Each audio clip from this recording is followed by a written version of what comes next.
wala na'y laing linamon ato kining mahalon labaw na kining award limpiyuhan panalipdan o palambuon. Mayong adlaw sa akong manahal nga katawhan sa linamon. Pero na sa tanan, mangayo sa akong katahuran sa atong mga opisyales, dinhi sa atong lungsod sa linamon, ang atong mga barangay kapitanes nga gipangunahan ni ABC President Josephine Pacquiao, uban ng mga opisyales sa 7, am I right? 7? 8 ka barangay dinhi sa lungsod sa linamon. Kauban nato dinhi niyausap ang barangay sa barangay Napo, si Barangay Captain Ilona Kaibigan, si Barangay Captain Marcial Pagtilgan sa Barangay Poracan, si Barangay Kapitan Cristino Paradero sa Barangay Rebocon, ang atong kapitan sa Barangay Poblasyon, si Honorable Felix Bayan, ang atong sa mga kapitan sa Barangay Maguong, dugay na yun ni, wa pa yun ni mo tiguang, Honorable Nilo Paho, ang atong sa mga barangay kapitan sa Barangay Samburon, si Honorable Alvin Baclaan, ang atong kapitan sa Barangay Larapan, Honorable Sailuden de Guerre. Usap ang atong mga SK chairperson sa matag barangay, ang ato sa mga nagpanalipod sa atong kalinaw dinhi sa atong pinanggang probinsya sa Lanao del Norte. I would like to recognize Lieutenant Colonel Eugene C. Flores, the Battalion Commander of the 4th Infantry Brigade, with First Lieutenant Sidney Lord Winison Colita, the commanding officer of the 43rd Mechanized. Major Mohamed Abdul Patak, the Chief of Police of Linamon. Yeah. Were you there the other day? They were in full uniform, but nakakaila sa inila. We're going to have a Valentine's date with the PNP. I was not able to prepare a snack as was unaware. I thought it was just the provincial director, but they came in all full force, in full uniform. So ingon ko nga, kumawi na lang ko. You will be my Valentine's Day. So silang mga chief of police, but the requirement is only to bring the first wife. And of course, ang atong mga opisyal dinhi sa atong pinanggang lungsod sa Linamon, ang sangguniang panalawigan members,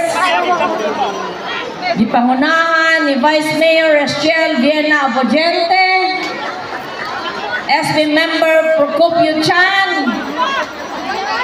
si SB Member Rima Ladlad, SB Member Edna Chan,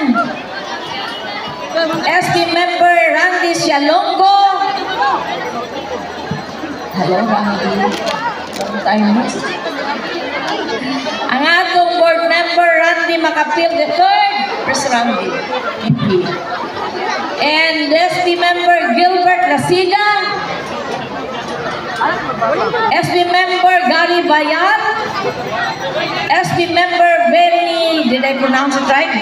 Betsy Ozaraga. And ang ato sab nga makugihon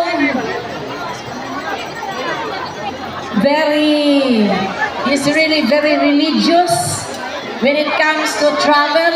The only mayor that always asks for travel authority every time he travels. 101%. Mayor, I didn't realize that he was my batchmate. He's in LaSalle while I was in St. Michael's, and ako lang ang nahibawaan when I was invited in, what's that?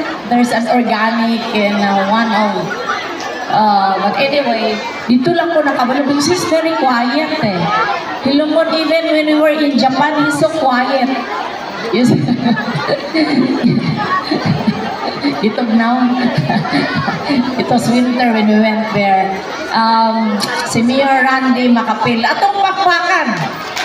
Ang dako kayong kalambuan nga ato karon nga natagamtam dinhi sa lungsod sa Minhal. Sa lungsod rather sa Linamon. Daghan kayong salamat sa inyong pag-imbita nako dinhi o sa makausapa. Happy 65th araw ng Linamon kaninyong tanan.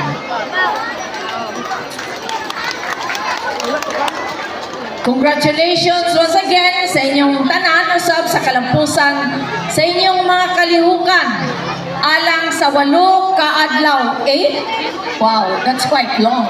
8 days. It's not araw, it's araws. So you're celebrating it for 8 days.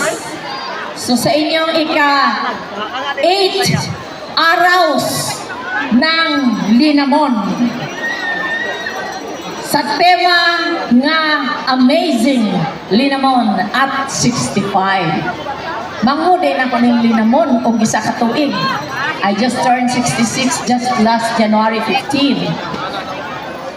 Celebrating milestones and sustaining progress. Tinuod gayon nga nagpakita sa inyong dedikasyon o determinasyon alang sa kalambuan.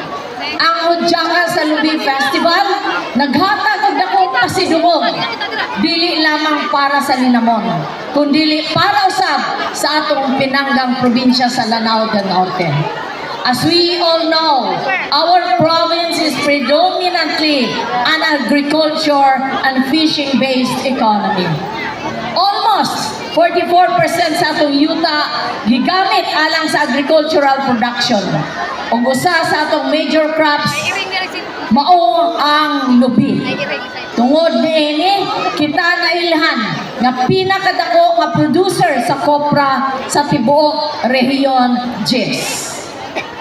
Ang pagsilibrar sa Hudyaka sa Lubi, dili lamang kini nagahatag og importansya sa Lubi nga mahimong kabahin na sa atong kultura apan usa-usab kini sa kahigayon aron pasalamatan o pasidunggan ang atong mga mag-uuma o mga nagmatinud-anon aron mapadayon ang produksyon niini. Kami sa provincial government, kauban sa atong sangguniang panlalawigan, nagpadayon, naningkamot sa pag-uphold sa atong sektor sa agrikultura. Mao kini ang akong topmost priority trust. Kay tinuod gyud ang gingon na gold is in agriculture.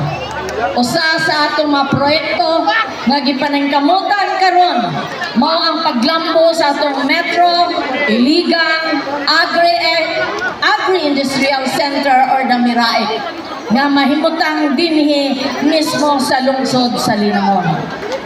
Alang sa kayang kasayuran sa tanan, we have partnered with Palafox Associates to craft a strategic development plan and industry locator map nga nagsilbing siya giya nato paingon sa usa ka klaro nga direksyon alang sa sustainable o modernong development sa atong Miraik.